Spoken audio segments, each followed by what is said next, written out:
오늘 함께 읽을 하나님의 말씀은 다니엘서입니다. 다니엘서 3장 13절부터 18절까지 말씀 읽겠습니다. 느부갓네살 왕이 노하고 분하여 사드락과 메삭과 아벳느고를 끌어오라 명하매 드디어 그 사람들을 왕의 앞으로 끌어온지라. 느부갓네살이 그들에게 물어 가로되 사드락, 메삭, 아벳느고야, 너희가 내 신을 섬기지 아니하며 내가 세운 금 신상에게 절하지 아니하니 짐짓 그리하였느냐? 이제라도 너희가 예비하였다가 나팔과 피리와 수금과 삼현금과 양금과 생황과 및 모든 악기 소리를 듣거든 내가 만든 신상 앞에 엎드려 절하면 좋거니와 너희가 만일 절하지 아니하면 즉시 너희를 극렬히 타는 풀무 가운데에 던져 넣을 것이니 능히 너희를 내 손에서 건져낼 신이 어떤 신이겠느냐. 사드락과 메삭과 아벳느고가 왕에게 대답하여 가로되 느부갓네살이여 우리가 이 일에 대하여 왕에게 대답할 필요가 없나이다. 만일 그럴 것이면 왕이여 우리가 섬기는 우리 하나님이 우리를 극렬히 타는 풀무 가운데에서 능히 건져내시겠고 왕의 손에서도 건져내시리이다. 그리 아니하실지라도 왕이여 우리가 왕의 신들을 섬기지도 아니하고 왕의 세우신 금 신상에게 절할지도 아니할 줄을 아옵소서. 아멘. 옛날 스페인에서 있었던 이야기를 잠깐 소개하는 것으로 오늘 설교를 시작하려고 합니다. 스페인의 어떤 작은 마을에서 살인사건이 일어났습니다. 조용하고 평화롭고 또 작은 마을에서 살인사건이 일어났으니 동네 모든 사람들이 대단히 놀라고 두려워하던 그런 상황이었습니다. 그래서 사람들은 여러 가지로 혐의자를 찾다가 어떤 유대인 청년을 혐의자로 지목하게 되었습니다. 사실 이 청년은 살인을 저지른 사람은 아니었지만 당시 유대인에 대한 반감이 워낙 셌고 또 동네 사람들이 겪고 있는 여러 가지 격한 감정, 두려움의 감정, 이런 감정들 때문에 이 청년을 지목해가지고 감옥에 집어넣게 되었습니다. 이 마을에서 받는 재판은 혐의를 가진 사람이 자기 스스로가 유죄인지 무죄인지를 가리는 특별한 시스템을 가지고 있었습니다. 무슨 말인가 하면 저치가 이 사람의 죄를 판단하는 것이 아니라 이 사람에게 종이 쪽지를 2개의 종이 쪽지를 주어서 이 사람이 그 2개의 종이 쪽지에는 하나는 유죄, 하나는 무죄라고 이렇게 쓰여진 종이 쪽지들이요. 이걸 그 혐의자 앞에 줘가지고 혐의자가 선택하는 종이에 만약 유죄라고 써 있으면 죄를 확정하는 그런 시스템이었습니다.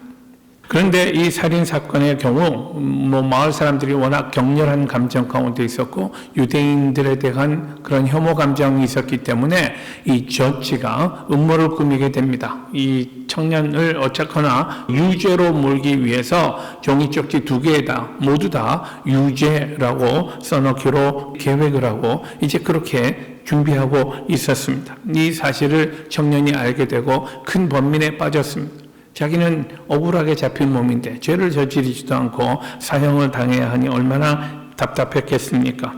그런데 이 청년이 재판을 받기 전에 랍비 한 사람이 그를 찾아와서 면회를 합니다. 그리고 둘이서 잠깐 이야기를 하고는 랍비가 청년의 귀에다가 속닥속닥 뭐라고 말을 하는 것이었습니다. 그러고는 걱정하지 말라고, 낙심하지 말라고 그런 얘기를 해주고 떠났습니다. 드디어 재판날이 되었습니다. 그런데 뜻밖에도 이 청년에게는 그다지 낙심한 표정이 보이질 않습니다. 그래서 지켜보던 사람들이 모두 혀를 찼습니다. 저 사람이 이제 죽게 될 사람인데 도무지 자기가 죽게 될 일에 대해서도 생각지 않는 딱한 사람이다 라고 생각하면서 한편으로는 측은히 여기고 있었습니다. 이제 판결 시간이 되었습니다. 청년 앞에 종이 쪽지 2개가 놓여졌습니다. 그때 청년은 덥석 종이를 하나 물더니 자기 입에다 넣고 삼켜버렸습니다. 저지가 깜짝 놀라서 묻습니다. 아니 이 사람아 그것을 삼켜버리면 어떡하는가? 그것을 우리가 봐야 자네가 유죄인지 무죄인지 알 것이 아닌가? 라고 책망을 합니다.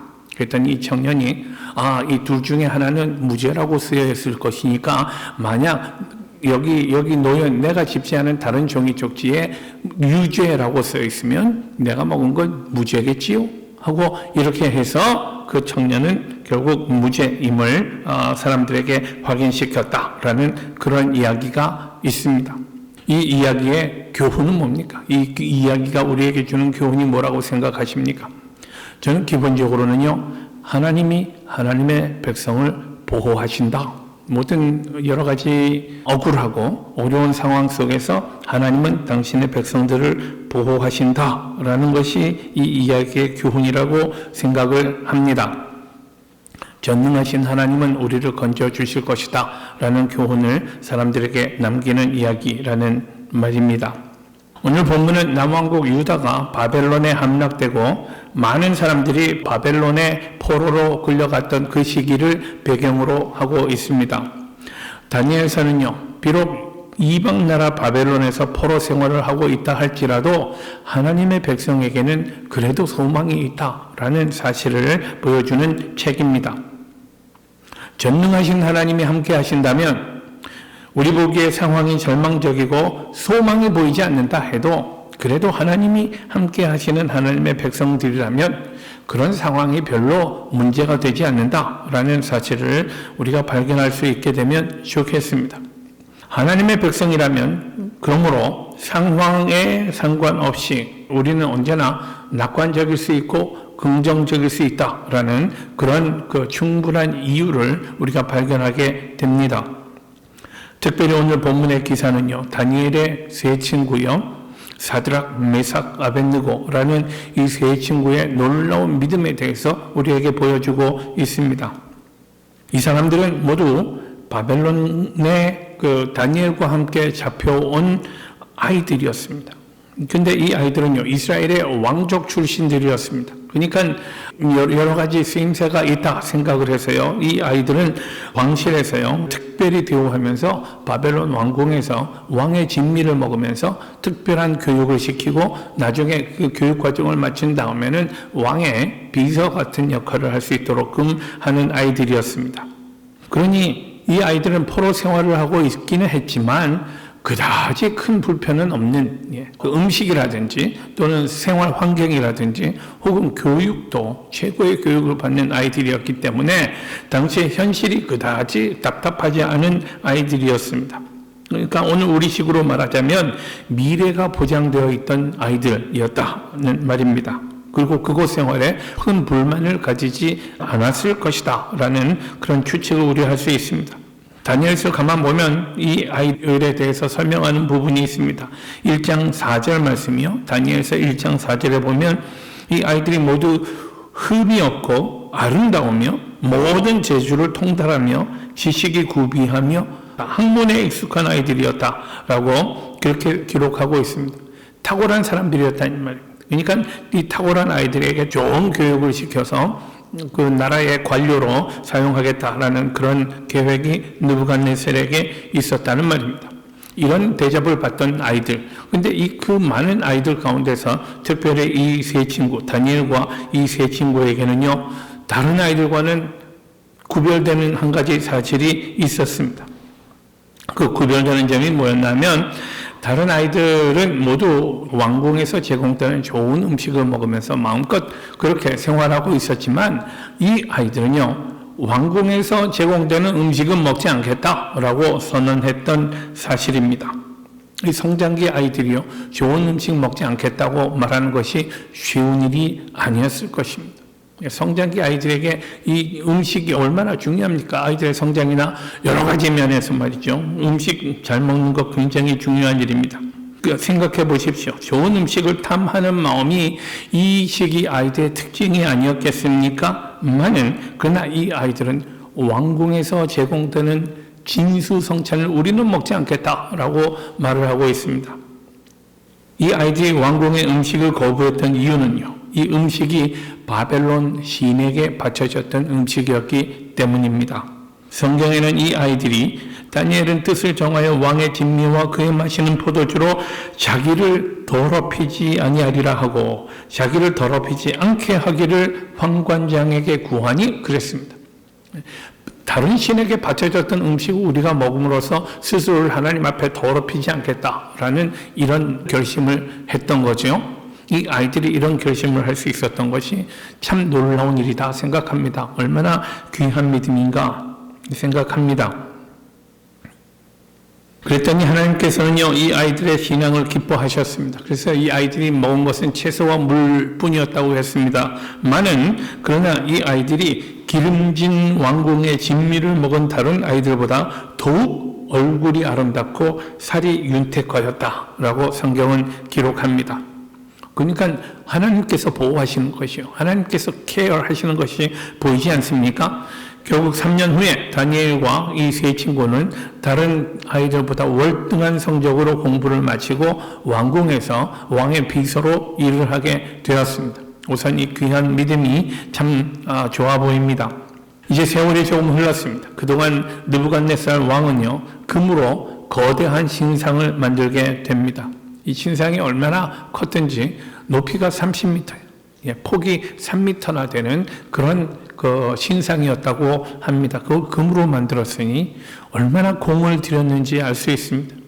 그만큼 큰 믿음의 표현이기도 하고요, 왕의 신앙의 표현이었다 생각을 합니다. 이 신상의 낙성식을 위해서 이제 나라에서 중요한 사람들을 모두 초대합니다.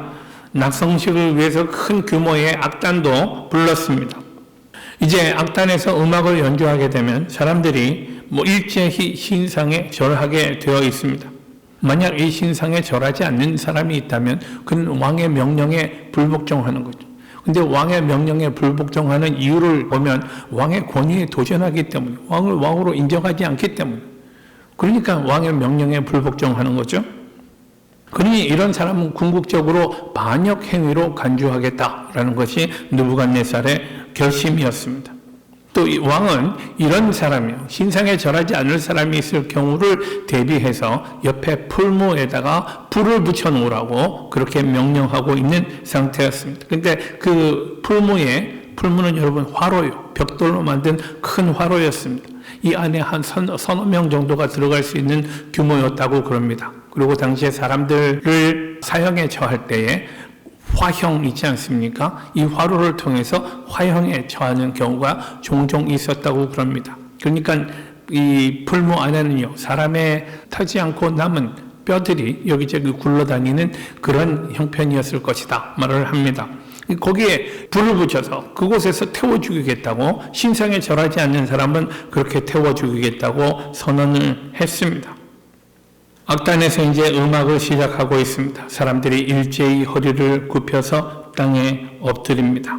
모여있던 모든 사람들이 땅에 엎드려서 절하고 있는 모습이 장관이었을 것입니다.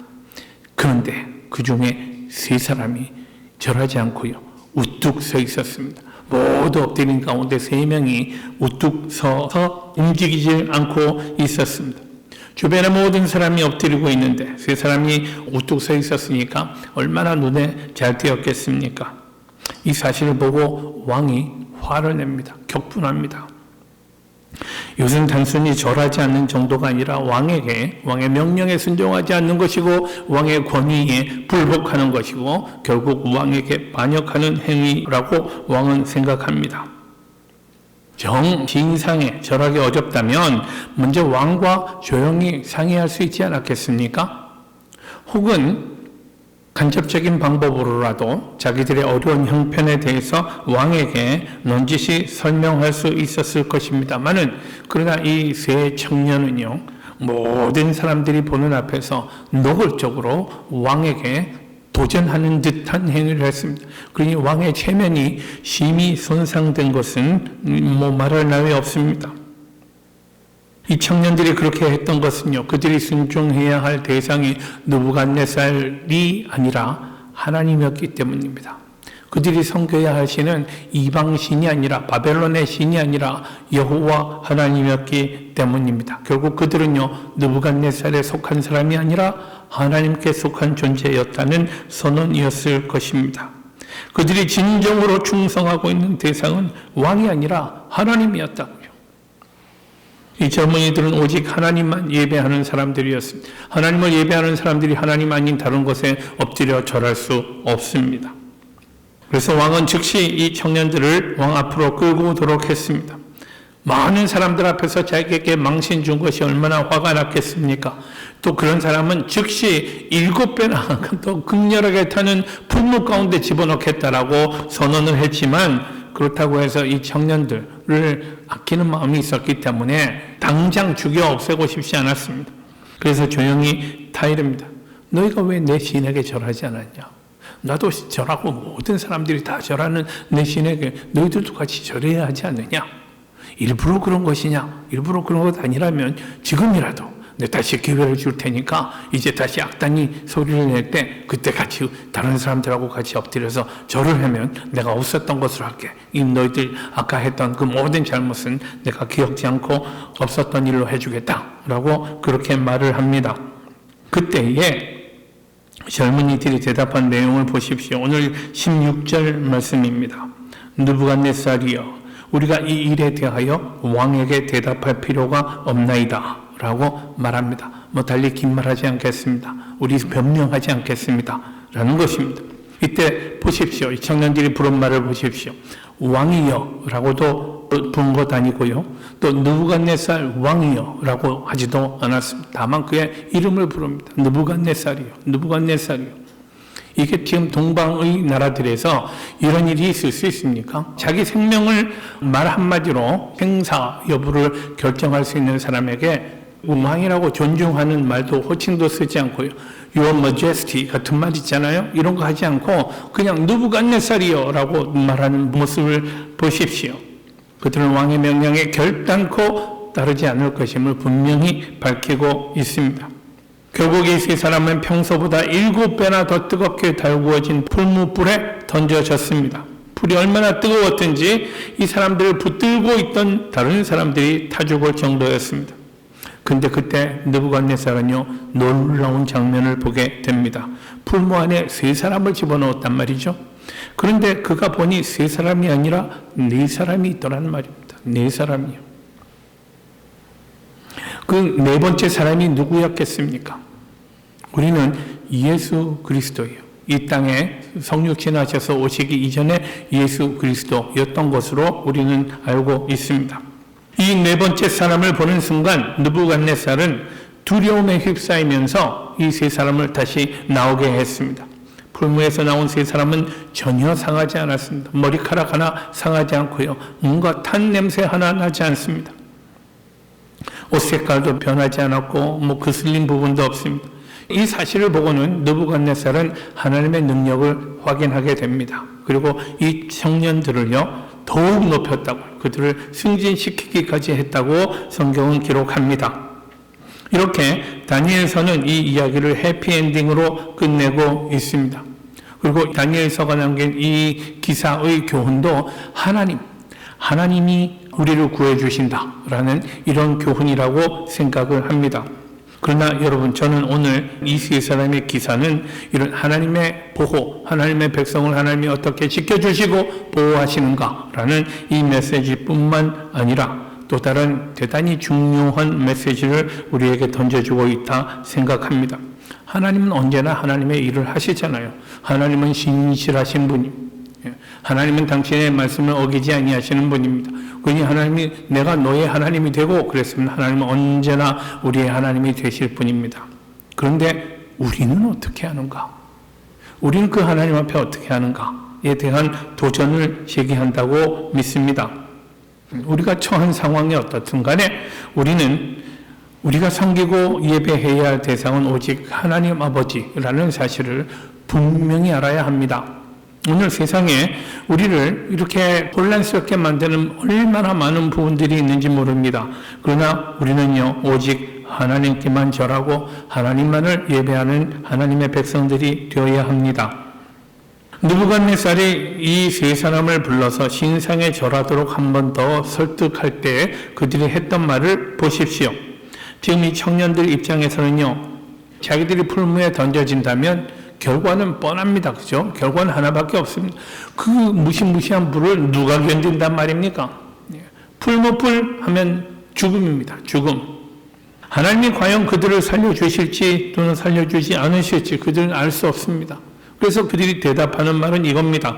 오늘 17절 보십시오. 왕이 우리를 풀무에 던진다면 왕이여, 우리가 섬기는 우리 하나님이 우리를 극렬히 타는 분노 가운데서 능히 건져내시겠고 왕의 손에도 건져내시리이다 라고 이렇게 대답을 합니다. 하나님이 구해 주실 것에 대해서 믿음을 가지고 있습니다. 그러나 18절이요. 그리 아니하실지라도 하나님이 어떻게 하실지 잘 모르잖아요, 사람들은. 우리는 물론 믿음 갖고 있습니다만은 실제로 어떤 일이 벌어질지에 대해서는 우리 잘 모릅니다. 그러나 그리 아니하실지라도 하나님이 우리를 건져내지 않으신다 할지라도 왕이요, 우리가 왕의 신들을 섬기지도 아니하고 왕이 세우신 금 신상에게 절하지도 아니할 줄을 아옵소서 라고 선언합니다. 하나님이 우리에게 어떻게 하실지 알 수 없고 우리를 살리실지 아니면 죽게 내버려 두실지 우린 그것을 알 수 없지만 어쨌든 나는 우리의 도리를 다 하겠습니다. 우리가 할 일은 오직 하나님만을 섬기는 것입니다 라고 대답하는 것입니다. 오늘 이야기에서 가장 저에게 도전을 주는 부분은요, 이 젊은 사람들이 느부갓네살 앞에서 NO라고 대답하는 장면입니다. 아니라고 대답하는 장면, 절하지 않겠다고 대답하는 장면이요. 하나님을 향한 사랑 때문에 그들이 서로 죽음에 던져지고 하나님이 그들을 살려주실지 또는 아닐지 잘 모르겠다 하더라도 절대로 양보할 수 없는 일, 해서는 안 되는 일은 하지 않겠다라고 분명히 말하는 부분입니다. 저는 이 부분이야말로, 이 고백이야말로 제자의 도가 아니겠는가 생각합니다.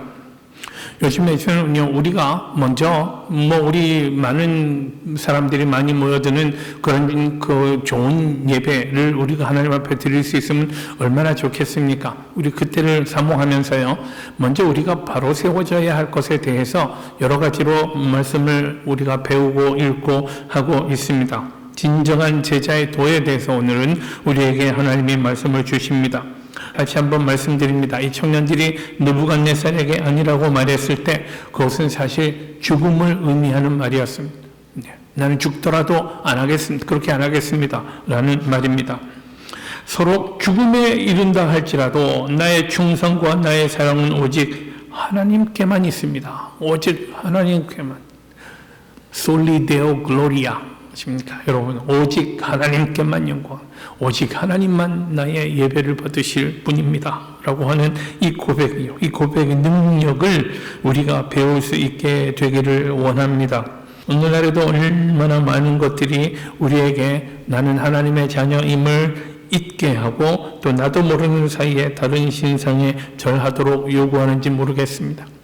우리는 날마다 우리 삶 가운데서요, 이러저런 선택 가운데 살아가고 있습니다. 하나님을 섬기는 삶을 살지 혹은 타협하는 삶을 살지요. 여러분, 이 청년들이요, 만약 청년들이 마지막 그 느부갓네살 앞에서 대답을 할 때요, 이렇게 죽어버리면 무슨 의미가 있지? 내가 살아서 나중에 하나님을 위해서 더 큰 일을 하면 그거 옳지 않은가? 해서 그러면 이 순간 내 마음에는 없지만 그러나 신상에 잠깐 절을 함으로써 내 생명을 부지하고 나중에 하나님을 위해서 괜찮은 일을 하리라 라고 생각할 수 있지 않았겠습니까? 그런 타협이요. 날마다 우리 삶 가운데 이런 타협을 요구하는 많은 일들이 있습니다만은 그러나 그때에 명백히 아닌 것은 아니라고 말할 수 있어야 하지 않겠는가 그렇게 생각합니다. 이방신을 섬기는 삶은 사실은 편안한 삶입니다. 좋은 삶입니다. 맛있는 음식을 먹는 삶, 그 다음에 미래가 보장된 삶입니다. 신상을 보십시오. 얼마나 많은 사람이 힘을 다해서 만든 상입니까? 금으로 만든 저 큰 크기를 보십시오.